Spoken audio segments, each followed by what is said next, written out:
Selamat malam jemaat sekalian. Bertemu lagi hari Rabu malam. Saya lagi. Moga-moga jemaat belum bosan melihat saya terus. Kalaupun bosan melihat saya terus, janganlah bosan mendengarkan firman Tuhan. Oke. Mari kita buka Alkitab kita dalam Keluaran pasal 15. Keluaran pasal 15, kita akan baca ayat 1 sampai 21.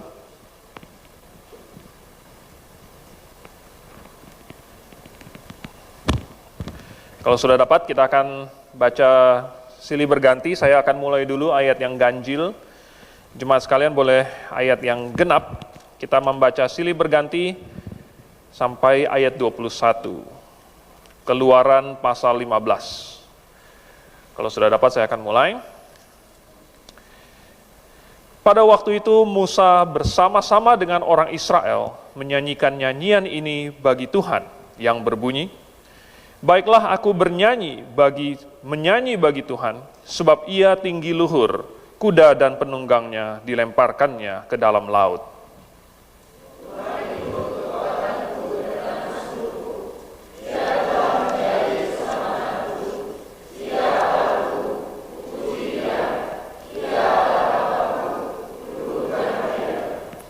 Tuhan itu pahlawan perang, Tuhan itulah namanya.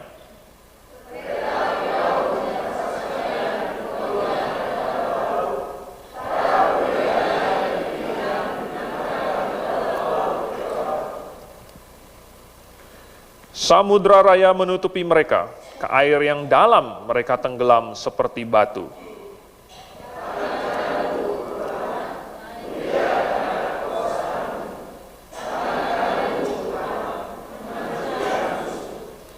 Dengan keluhuranmu yang besar, engkau meruntuhkan siapa yang bangkit menentang engkau. Engkau melepaskan api murkamu yang memakan mereka sebagai tunggul gandum.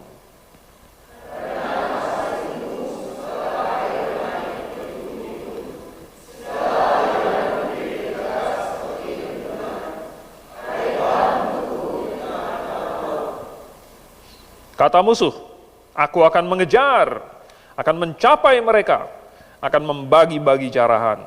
Nafsuku akan kulampiaskan kepada mereka, akan kuhunus pedangku, tanganku akan melenyapkan mereka.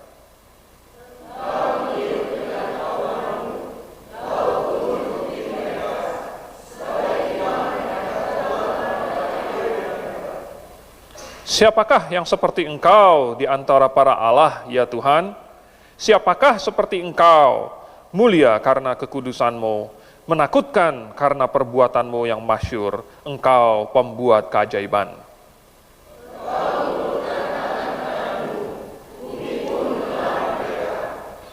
Dengan kasih setiamu engkau menuntun umat yang telah kau tebus. Dengan kekuatanmu engkau membimbingnya ke tempat kediamanmu yang kudus.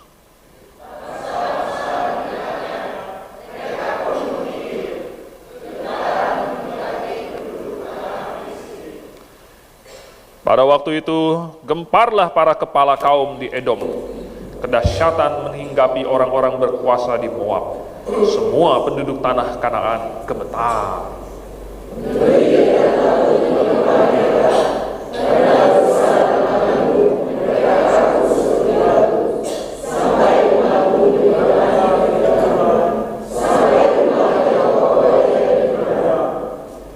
Engkau membawa mereka dan kau cangkokkan mereka di atas gunung milikmu sendiri, di tempat yang telah kau buat kediamanmu, ya Tuhan, di tempat kudus yang didirikan tanganmu, ya Tuhan.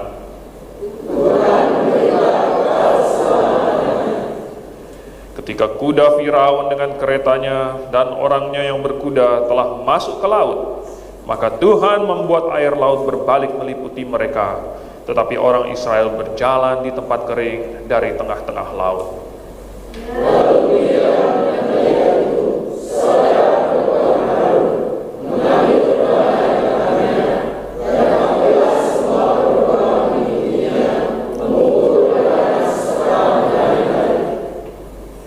menyanyilah Miriam memimpin mereka. Menyanyilah bagi Tuhan, sebab ia tinggi luhur. Kuda dan penunggangnya dilemparkannya ke dalam laut. Kita berdoa. Bapa di surga, tidak bosan-bosan kami mempelajari firman-Mu, juga kami penuh dengan sukacita setiap kali kami mempelajarinya, supaya kebenaran itu membawakan kami kepada kehidupan, dan kami tambah mengenal Engkau dan mengasihi Engkau. Oleh sebab itu, biarlah pada saat ini sebelum kami berdoa sebagai jemaat, kami dapat merenungkan firman-Mu dengan penuh sukacita. Dalam nama Tuhan Yesus kami berdoa. Amin. Suatu kemenangan yang besar, keselamatan yang luar biasa membuat mereka bernyanyi-nyanyi. Rupanya mengalami sesuatu yang baik itu membuat orang bernyanyi. Rupanya sukacita membuat ada lagu di dalam hati mereka.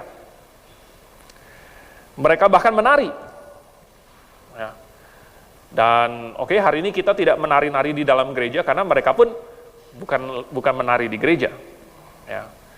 Dan kita mau menjaga segala sesuatu sopan dan teratur di sini, di dalam gereja, dalam pertemuan jemaat. Juga kita mempersembahkan apapun di dalam pertemuan jemaat itu kepada Tuhan. Kita bukan mempersembahkan tarian yang merupakan suatu entertainment untuk Tuhan. Ya, Tuhan tidak perlu entertainment. Ya, Tuhan tidak perlu melihat ada yang menari-menari gitu ya, pakai rebana gitu. Tidak perlu. Dan kita melihat bahwa yang memimpin para wanita ternyata Miriam. Ketika Miriam memimpin, dia ngambil rebananya, kemudian dia mulai menari dan bernyanyi, para wanita mengikuti dia. Nah, kita melihat ada banyak sekali aplikasi dari doktrin di dalam perikop yang barusan kita baca ini. Tetapi kita tidak membahas banyak itu, ya, karena ya jelas nggak cukup waktu kita. Kita mau berfokus kepada isi dari nyanyian mereka. Ini berupa nyanyian atau doa, dan ternyata nyanyian itu juga mengandung pengajaran. Ya. Sama kayak lagu-lagu yang tadi kita nyanyikan, ada pengajarannya. Nah, Pak Suhento bikin lagu, ya, apa judulnya itu ya kan? Wah, iman semakin teguh, semakin kokoh. Ada pengajarannya, setiap lagu itu ada pengajarannya, karena didasarkan kepada suatu doktrin. Nah, kita sekarang mau melihat lagu yang dinyanyikan oleh orang Israel pada waktu itu. Ada 3 hal. Pertama kita pelajari adalah bahwa Tuhan berperang. Dari lagu ini kita pelajari bahwa Tuhan berperang. Di ayat yang ketiga tadi kita baca, Tuhan itu katanya pahlawan perang. Dalam bahasa Inggrisnya diterjemahkan man of war. Orang yang jago dalam berperang, orang yang ahli, seorang yang merupakan dilahirkan untuk perang. Tuhan itu berperang, saudara. Tapi pertanyaannya adalah, kalau Tuhan itu berperang, maka kita di pihaknya Tuhan atau enggak? Ya. Kalau Tuhan pergi berperang, saya di pihak mana? Ya. Ibaratnya kalau ada senapan gitu kan, ada laras senjata, saya di ujung mananya gitu kan? Saya di ujung mana? Kalau saya ngelihatin lobangnya, gawat. Saya maunya ngelihat apanya? Ngelihat pantatnya. Nah, kalau saya yang ngelihat pantat senjatanya, berarti saya yang lagi pegang senjatanya kan? Berarti senjatanya bukan lagi membidik saya. Kalau saya melihat senjata, tetapi yang saya lihat adalah lubang larasnya, itu gawat. Berarti lagi berada dalam bahaya. Kalau Tuhan berperang, saya di pihak siapa? Waktu dulu saya kecil, saya masih ingat kalau misalnya lagi mainan apapun yang bagi kelompok, ya, tak lari jongkok, galaksin, ya, pokoknya apapun yang main pakai kelompok, main bola segala macam, itu biasanya bagi tim. Lalu ada kaptennya pilih tim. Nah, biasanya semua orang itu maunya dapat satu tim dengan yang paling jago. Benar nggak? Wah, yang itu jago nih. Ya, yang itu jago. Moga-moga saya satu tim sama dia. Kalau kepilih satu tim sama yang jago, ayo kita bisa menang, kita bisa menang. Kalau kepilih sama tim lawannya yang berlawanan dengan yang jago, aduh, gawat nih, susah. Nggak tahu kalian masih gitu nggak? Kalau main yang bagi kelompok, ya kan? Nah sekarang kalau ada Tuhan, ya di salah satu tim, ya kan? Wah ini timnya Tuhan, timnya Tuhan pasti menang. Kalau kamu kebetulan kepilih di timnya Tuhan, aman, udah minta digendong aja, Tuhan, tolong gendong saya, ya kan? Di carry. Kalau main komputer sekarang yang MOBA itu, ada satu anggota tim yang jago, wah ini udah jagoan, ini udah juara dunia, ini udah level internasional, kita satu tim sama dia aja udah pasti menang. Saudara, kalau satu tim sama Tuhan, itu pasti menang.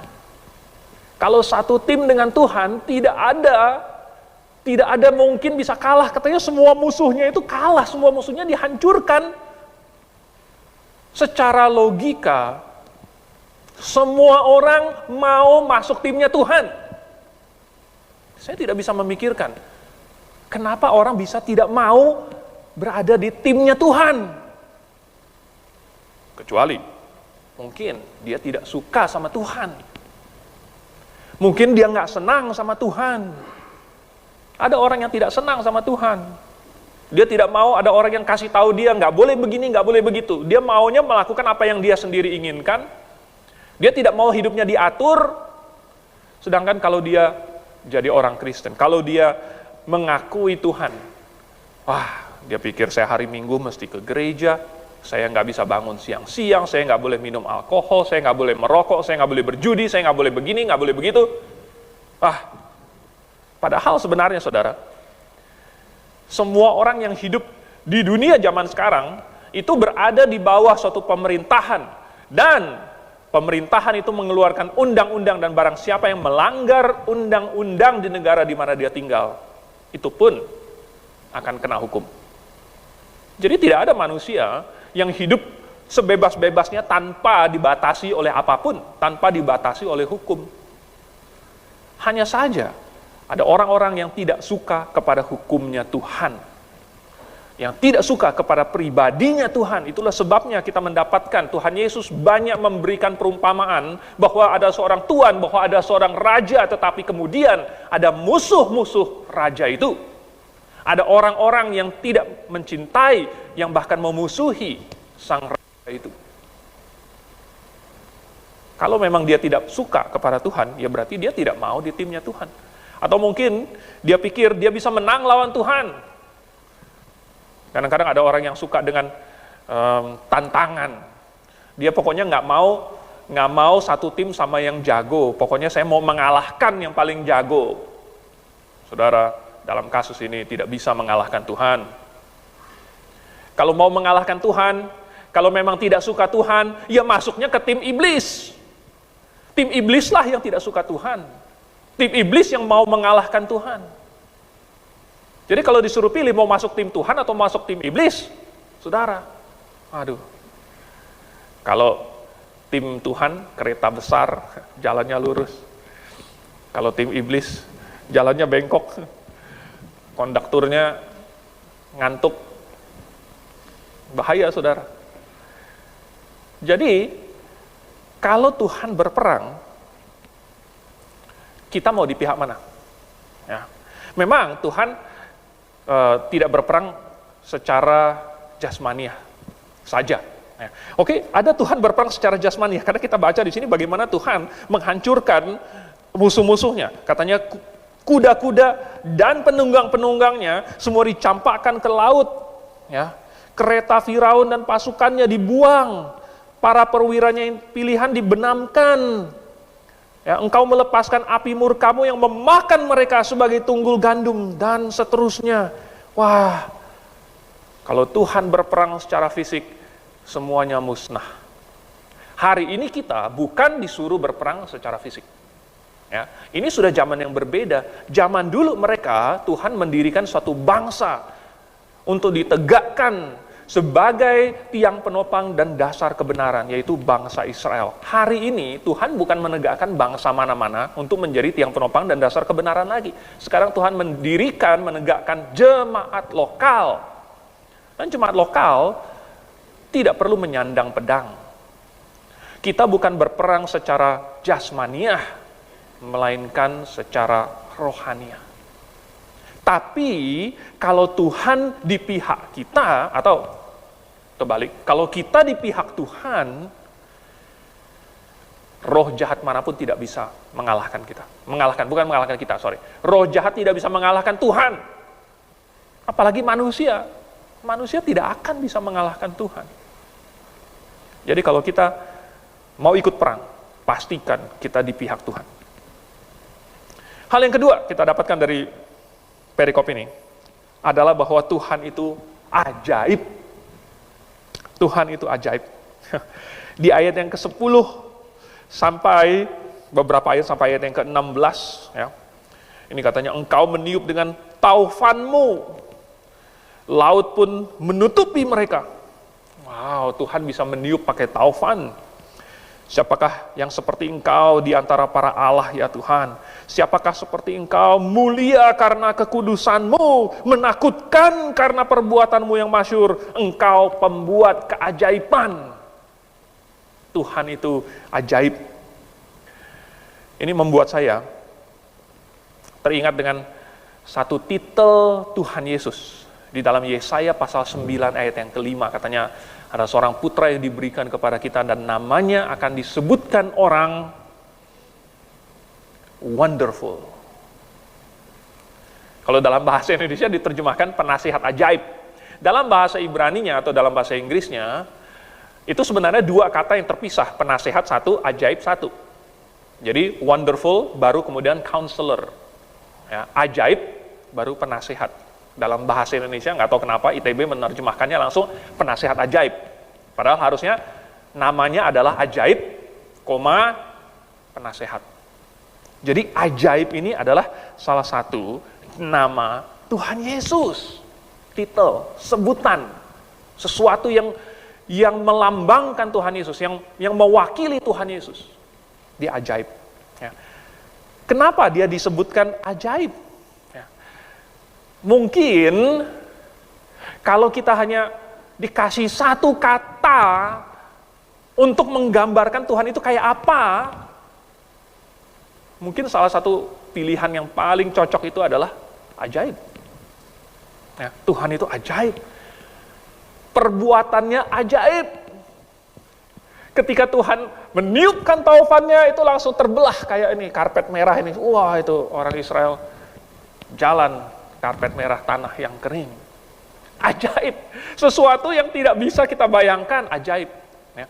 Hikmatnya ajaib. Hikmatnya itu tidak terbayangkan oleh kita, sehingga walaupun orang Israel sudah terkepung, katanya di belakang mereka itu ada laut, kemudian di hadapan mereka itu ada pasukan Firaun, Tuhan bergerak, itu tiang awan, tiang api itu bergerak ke belakang mereka. Lalu kemudian memisahkan antara pasukan Israel dengan pasukan Mesir. Tuhan punya hikmat. Tuhan bikin kegelapan itu turun atas orang Mesir, tetapi di tempat orang Israel terang. Tuhan pakai hikmat. Tuhan pakai timing yang paling tepat. Sehingga sesudah orang Israel sampai di seberang, baru kemudian orang Mesirnya melihat bahwa orang Israel sudah sampai. Lalu kemudian ceritanya terlalu panjang, kita nggak sempat ya. Tapi intinya seru sekali bagaimana Tuhan pakai hikmat untuk mengatur segala sesuatu. Kekudusannya itu ajaib. Ya. Sehingga waktu Musa mendekati itu semak yang terbakar, tapi tidak habis. Terbakar tapi tidak habis. Lalu kemudian ada suara dari semak itu berkata, lepaskanlah kasutmu, tanggalkanlah kasutmu itu, sebab tanah yang kamu injak itu kudus. Kekudusan Tuhan. Bukan hanya pada waktu Musa dipanggil. Waktu di Sinai ketika Tuhan mengguntur di Gunung Sinai itu kepada bangsa Israel. Kekudusannya dia tampakkan dan begitu ajaib. Standar moral yang dituntut oleh Tuhan, ajaib. Sampai kita tidak mampu membayangkan memangnya manusia bisa sekudus itu. Memangnya bisa manusia mencapai standar moral setinggi itu. Kasihnya, kasih Tuhan itu ajaib. Kasih Tuhan itu mengasihi orang walaupun orang tersebut membenci dia. Mengasihi sekalipun kita telah jahat, sekalipun kita jatuh, sekalipun kita berbuat salah terus, tetapi Tuhan masih mengasihi. Dan lain-lain, segalanya tentang Tuhan itu tidak bisa kita bayangkan. Nah, itulah ajaib. Dan demikian banyaknya segala aspek tentang Tuhan itu begitu ajaib, kita kehabisan kata-kata untuk menggambarkannya. Nah, saudara, kehabisan kata-kata itu definisinya apa? Kehabisan kata-kata itu adalah kalau kita sudah pakai kata ini, kata itu, semua kata sudah kita pakai, tapi masih belum cukup untuk menggambarkan Tuhan kayak apa. Semua kata-kata sudah kita pakai, tetapi belum mampu menggambarkan, maka namanya kita sudah kehabisan kata-kata. Tuhan itu ajaib. Lagu ini hanyalah salah satu saja, tetapi ada ribuan lagu lainnya yang menceritakan keajaiban dari Tuhan, kasih dari Tuhan, dan itu belum cukup lagu-lagu kita. Jadi kita baru nyanyi 20-an menit tadi, lagunya bagus-bagus, lagunya indah sekali, mengajarkan kebenaran Alkitabiah. Tetapi itu masih belum cukup. Seandainya kita, itu baru 20 menit saudara, tapi kalau kita bernyanyi 1000 tahun pun masih belum cukup. Masih belum cukup untuk kita menggambarkan Tuhan. Oleh sebab itu nanti kita di surga, kita akan menyanyi 10.000 tahun, dan masih baru mulai. Kita tidak akan kehabisan puji-pujian untuk menggambarkan Tuhan. Lalu, apakah itu membuat kita semakin sayang kepada Tuhan? Apakah keajaiban Tuhan membuat kita tambah sayang?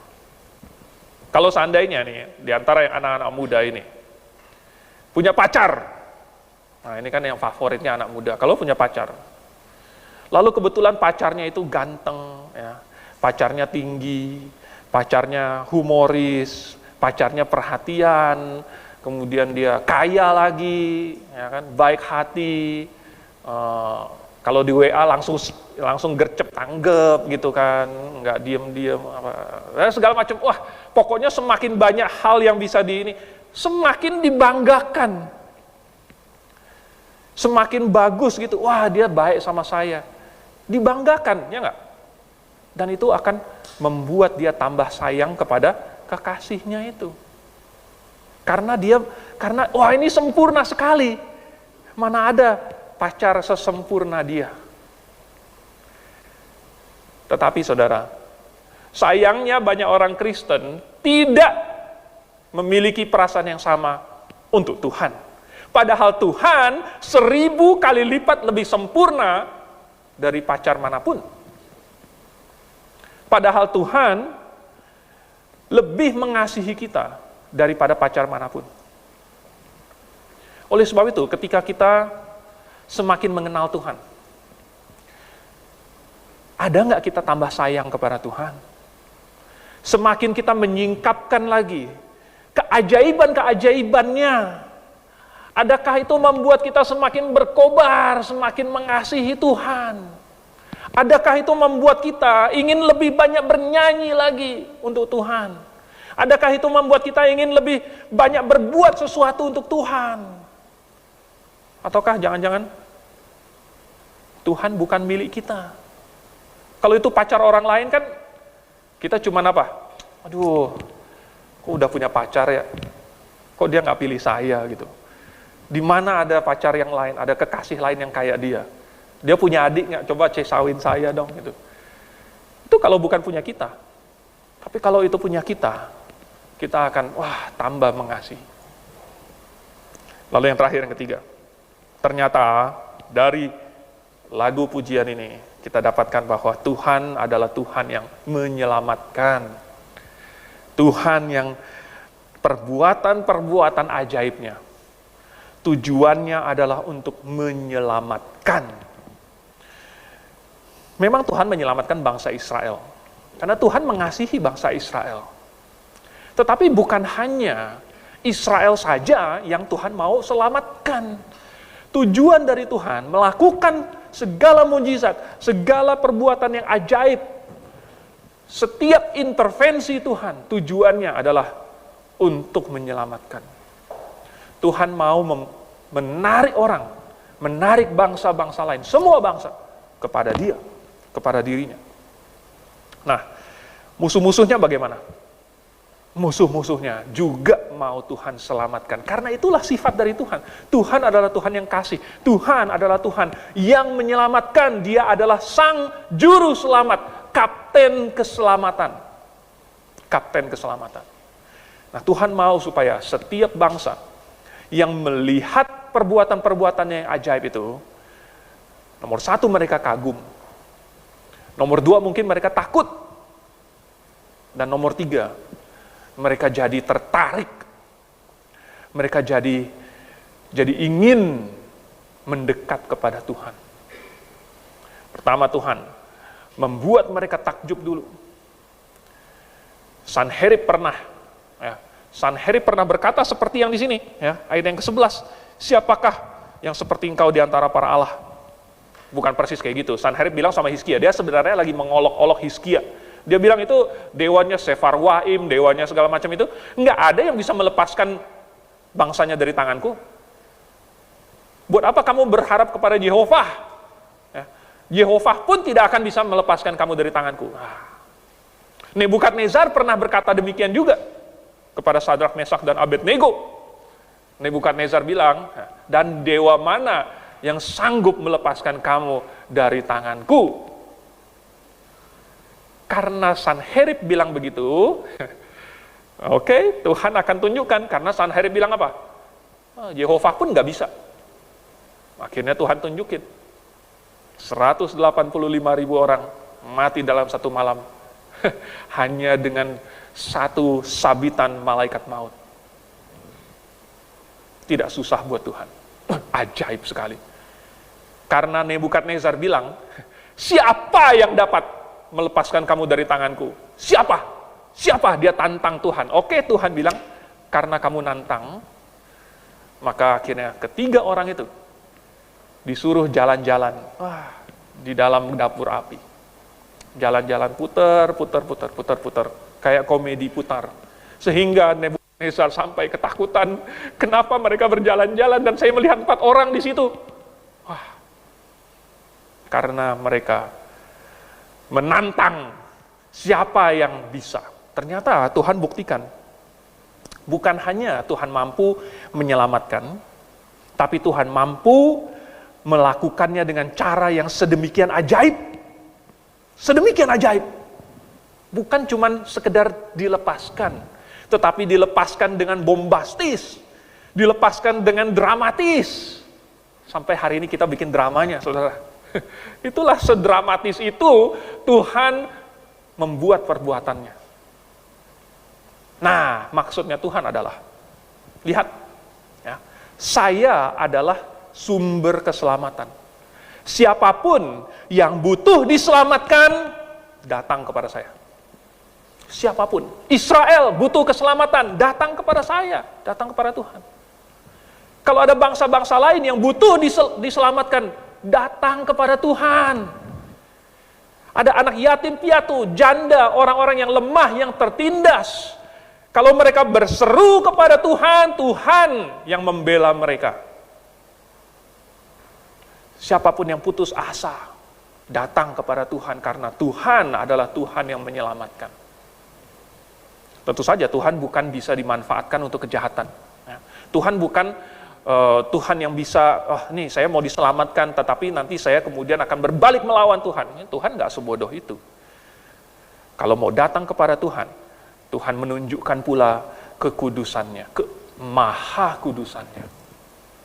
Bahwa tidak mungkin dosa menghampiri Tuhan. Itulah sebabnya orang-orang yang tahu tentang Tuhan, ketika mereka sudah melihat Tuhan, mereka bilang, celaka, kita sudah bertemu dengan Tuhan, mati kita. Tetapi sebenarnya Tuhan bukan mau membunuh orang yang ketemu dengan dia. Tuhan mau orang datang kepada dia, tetapi dengan memahami bahwa Tuhan itu maha kudus, dan barang siapa yang mau meminta tolong kepada Tuhan, yang mau menghampiri Tuhan, mendekat dengan Tuhan, menjadi satu pihak dengan Tuhan, itu harus menjadi sama dengan Tuhan. Harus menginginkan Tuhannya dengan kekudusannya, dan mau meninggalkan dosa. Itu yang Tuhan inginkan.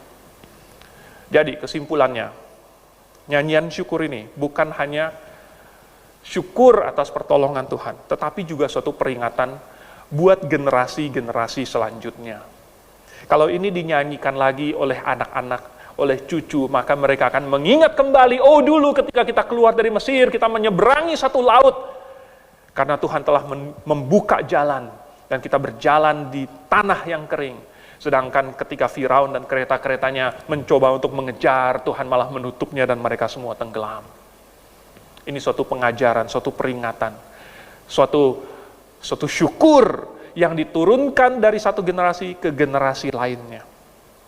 Juga ini merupakan suatu ajakan bagi barang siapa yang mau menghampiri Tuhan.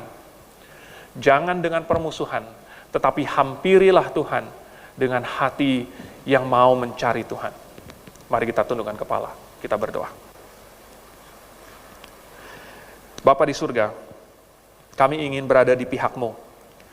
Dan ketika Engkau berperang, kami ingin bersama dengan Engkau, maka kami pasti akan menang.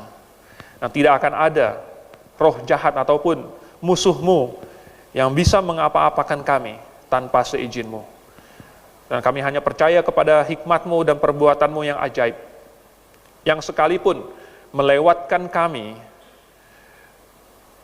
lewat ancaman dan harus melewati laut, kami harus turun ke lembah dan melewati bayang-bayang maut. Tetapi hikmat-Mu dan perbuatan-Mu yang ajaiblah yang akan menyelamatkan kami. Kami bergantung pada janji dan firman-Mu.